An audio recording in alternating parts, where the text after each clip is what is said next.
The CDC told school districts nationwide last week to open schools safely and as soon as possible. So when will Hawaii public school students be fully back on campus? Gina Mangieri is always investigating and reports on what has and has not happened in Hawaii since the new federal guidelines came out. Hawaii is well under the very lowest risk of transmission in the new CD school guidelines. But the state departments of education and health have yet to update the reopening plan.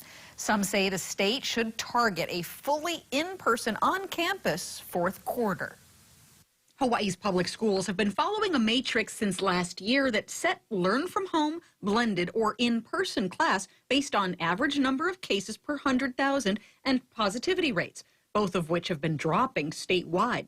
Last week, the CDC told schools it is critical for schools to open as safely and as soon as possible and remain open to achieve the benefits of in-person learning and key support services.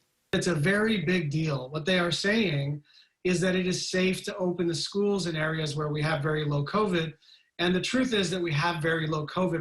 So low that all of the islands now qualify for what the CDC says is the safest blue zone with a low risk of transmission. But the Hawaii Education and Health Departments are still using the older parameters. State epidemiologist Dr. Sarah Kemble told me the CDC guidance is being reviewed to see if Hawaii should change its parameters, and if so, in what ways. A DOE spokesperson says it's using multiple sources to determine how to bring kids on campus safely. And right now, 74% of students statewide are spending all or part of their instructional time on campus.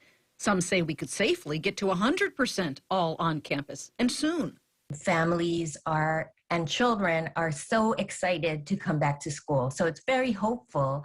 And I think people are very happy to see folks getting vaccinated, including teachers. Nearly 6,000, or more than half, of public school teachers got their first or second vaccine doses, and thousands more appointments are lined up. Meanwhile, other schools in the private and pre-K sectors have been in session in person for nearly a year. We have private schools open for the most part. We have preschools open for the most part, and neither of those things have caused spikes in cases. You've got Roosevelt High School that's open for the most part. So this is doable. I'm not saying it's easy. The teachers union president said teachers' concerns will not be as high as more of them get vaccinated, so schools will be safer to open. But he adds that since not everyone can get vaccinated, there still needs to be a distance learning option. Education advocates are pushing for a new reopening plan sooner than later. We are in agreement, and this is teachers in the group as well, that let's go on the assumption that this virus or this pandemic is going to be with us for a while. Just deal with it. So therefore, let's start over and say, okay, how will we deal with this, and how do we get kids back in school? I don't think there's a plan. Senator Schatz tells me he's been in touch with the governor, LG, health director, superintendent, and teachers union to move forward. Can this be pulled off to come back to school fully in person after spring break? I don't know, but I think it's a good goal. And I think that we should, as they say, get caught trying. Let's go for it. Let's try to listen very deeply and carefully to school personnel. Let's talk to parents who may have reservations. Let's listen to the best public health science on this question, but we at least owe it to these children to explore this possibility aggressively. Gina Mangieri, KHON2 News, always investigating.